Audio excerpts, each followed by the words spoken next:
Salut les oracles, nous sommes tous des oracles et aujourd'hui dans la communauté de l'oracle, j'ai envie de te partager les 5 choses qui sont source de conflits dans un couple et qu'il est super important d'identifier pour pouvoir les changer. La première chose, c'est quand on n'a pas les mêmes priorités. Je donne un exemple, c'est que régulièrement, moi j'adore travailler, donc j'ai régulièrement ma priorité sur le business, qu'est-ce que je peux créer, qu'est-ce que je peux faire pour vous aider vous aussi quand je vous fais les vidéos. J'adore ça, donc j'ai vraiment beaucoup de focus là-dessus. Et c'est souvent dans ma priorité. Il n'y a pas très longtemps, Eloa, sa priorité a été vraiment de s'occuper de son corps, de sa santé, de faire du sport. Et on n'en avait pas encore parlé, ça s'est fait un petit peu tout seul comme ça, on n'avait pas encore identifié qu'on avait légèrement switché au niveau des priorités. Et clairement, personnellement, il y a un moment donné où ça m'a énervée parce que moi j'avais envie qu'on parle de travail, qu'on avance au niveau du business et tout ça. Et elle me parlait de comment elle allait apprendre à faire le grand écart et qu'est-ce qu'elle allait manger et de ses prochains jus détox. Alors qu'en fait, moi j'avais l'impression qu'elle n'en avait rien à faire de ce que je voulais lui parler. C'est juste qu'à ce moment-là, on n'avait pas exactement les mêmes priorités. Et ça, c'est complètement ok. Par contre, ce qui est important, c'est de pouvoir communiquer à ce sujet-là, qu'on puisse se dire, bah voilà, moi en ce moment, j'ai une ou deux priorités, c'est comme ça que c'est important pour moi, pour telle et telle raison, aujourd'hui, que l'autre puisse dire la même chose. Donc là encore, dans les espaces rituels de communication, c'est important de pouvoir parler de ça. La deuxième chose qui est source de conflit à 100% dans le couple, c'est les projections. C'est de croire que l'autre n'en a rien à faire de nous. Ça arrive super souvent, je le vois aussi beaucoup avec des clients et des clientes qui ont une discussion ensemble et qui, après cette discussion, me disent « mais en fait, il m'écoutait pas, ça l'intéressait pas, il m'a pas du tout dit ce que moi je voulais, il en avait rien à faire alors que moi c'était un sujet super important ». Ça, c'est important de se rendre compte quand on fait ça qu'on est simplement dans la projection parce qu'on attendait quelque chose qu'on n'a pas forcément reçu, mais ça ne veut pas dire que ce qu'on est en train de penser c'est vrai. Et en général, ça l'est pas du tout. C'est rarement vrai. Simplement, il ne faut pas oublier que l'autre, il est dans son expérience humaine, lui ou elle aussi, et que à ce moment-là, il ou elle a répondu avec sa possibilité du moment. Donc vraiment, de prendre conscience quand on fait des projections pour vraiment revenir à soi, se rappeler en fait que notre partenaire vit aussi son expérience humaine de son côté et qu'il y a plein d'autres choses dans sa journée que simplement la relation de couple et que quand on a l'impression que l'autre n'en a rien à faire de nous, c'est peut-être simplement une projection. La troisième chose qui peut être source de conflit dans un couple, c'est quand il y a un déséquilibre sur le temps passé ensemble et le temps passé seul. Là, aujourd'hui, je vous fais cette vidéo toute seule parce qu'Eloa, elle est partie pendant 10 jours accompagner un groupe en voyage, ce qui est une deuxième activité qu'elle a de son côté.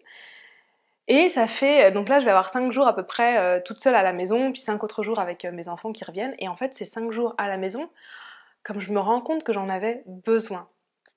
Il n'y a pas très longtemps, je me disais, ah, j'ai besoin d'espace. Et j'avais l'impression que c'était lié au fait que toi-même tu sais, hein, pandémie, Covid, etc. On peut pas trop sortir, on n'a pas voyagé depuis bientôt 1 an et demi, 2 ans. Ouais, c'est pas vrai, on a été en Égypte l'année dernière. Mais nous, en tout cas, on a vachement moins voyagé que d'habitude. Et j'avais vraiment ce sentiment d'avoir besoin d'espace. Et j'ai cru pendant un petit moment que c'était un besoin de bouger, de voyager. Alors qu'en fait, là, j'ai passé 5 jours à la maison toute seule, à pouvoir être avec moi, à faire des choses pour moi. Et en fait, c'était cet espace-là que j'avais besoin.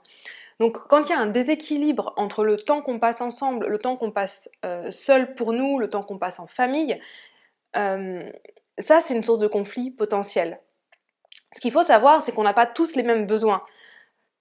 En général d'ailleurs, Eloa elle a plus besoin de temps pour elle seule que moi, donc c'est assez rare que j'arrive à ce moment-là où j'en peux plus, donnez-moi du temps pour moi.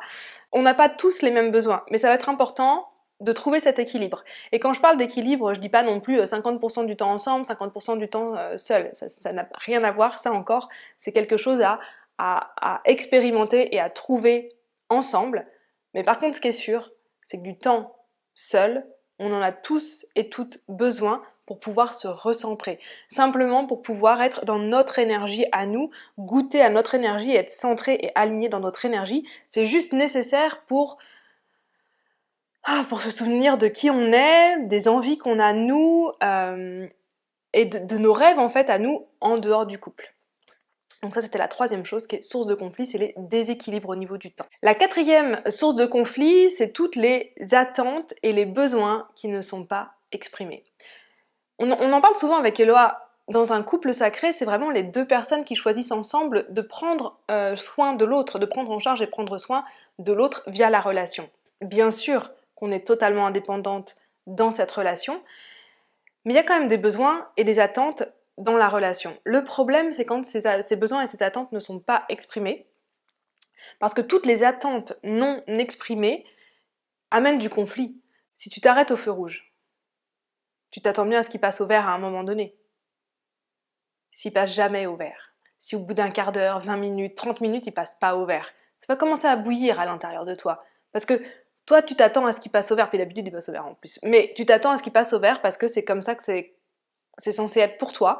Et si ça se passe pas, tu vas commencer à bouillir à l'intérieur parce que c'est ce que tu attends et tu ne l'as pas, donc il y a une frustration qui se crée. Mais en fait, dans le couple, c'est pareil. Toutes les attentes que tu as, qu'elles soient conscientes et inconscientes, et c'est celles-ci qui sont vraiment importantes à mettre en lumière, parce que les attentes inconscientes, elles te font bouillir à l'intérieur, elles te font te sentir frustrée ou en colère, insatisfaite, et tu sais même pas pourquoi. Donc tout ça, c'est hyper important de le mettre en conscience, de le mettre en lumière et de l'exprimer à l'autre. Donc encore une fois, pour ça, nous on a deux astuces, c'est les moments rituels de communication entre vous, et la deuxième chose, c'est le contrat de couple, parce que le contrat de couple permet de transformer toutes les attentes en entente. Et la cinquième chose qui est vraiment source de conflit, c'est toutes les conversations qui ne sont pas finies. Tu sais, quand tu commences une conversation importante, peut-être que tout d'un coup tu t'es dit « Ok, là j'ai un besoin, je vais l'exprimer, c'est important pour moi ». Et pour X raisons, soit il y a l'autre, ou même toi, l'un ou l'autre n'est pas capable de mener cette conversation jusqu'au bout, ce qu'on peut entendre et ce qui est totalement compréhensible. Donc coupe la conversation, et puis on fait comme si de rien n'était. Toutes ces conversations non finies, c'est des bombes à retardement. Donc ça, c'est vraiment super important de terminer ces conversations. Pas forcément tout de suite. Si des fois c'est nécessaire de faire une pause dans une conversation difficile, parce que sinon on sent qu'on va se taper dessus, c'est pas la peine, qu'on va se crier dessus, c'est pas la peine, on ne se tape pas. Mais par contre, ce qui est important, c'est de finir les conversations. Moi, je sais qu'il y a un truc qui m'énervait tellement pendant longtemps, c'est d'aller me coucher le soir, alors qu'on avait une conversation difficile qui, à mon sens, n'était pas finie, et là, elle s'endormait trop face. Mais moi, je bouillais de mon côté, moi je me disais, mais je veux terminer cette conversation, ça va pas de rester comme ça. Aujourd'hui, on sait comment fonctionner, donc c'est des choses qui n'arrivent plus. Ou alors, on décide ensemble que la conversation n'est pas terminée, elle reprendra le lendemain, et c'est ok pour moi aussi, mais avant, on faisait ça. Je crois que c'est ça le plus embêtant, c'est qu'on ne finissait pas une conversation sans s'en parler. Donc en fait, c'est des choses qui ensuite, c'est des bombes à retardement et ça explose et il y en a un qui fait tomber sa fourchette et l'autre qui explose littéralement et on a l'impression que ça n'a aucun rapport. Ben ça, c'est toutes les conversations non finies qui font ça. Par rapport à tout ce que je viens de partager maintenant, vraiment, l'astuce la plus importante à retenir, c'est de prendre du temps pour avoir des rituels de communication entre vous. Ça, c'est super important, c'est quelque chose qu'on fait avec tous les couples qu'on accompagne, c'est comment on trouve une manière de créer ces rituels entre eux. Et il y a plein de manières de le faire, chaque couple a son unicité par rapport à ça, donc l'objectif c'est de trouver votre unicité pour créer vos rituels de communication. Si c'est quelque chose que vous voulez faire en étant accompagné, je vous mets le lien ci-dessous et on peut prendre un appel ensemble. Et moi je vous dis à très vite dans la communauté de l'Oracle.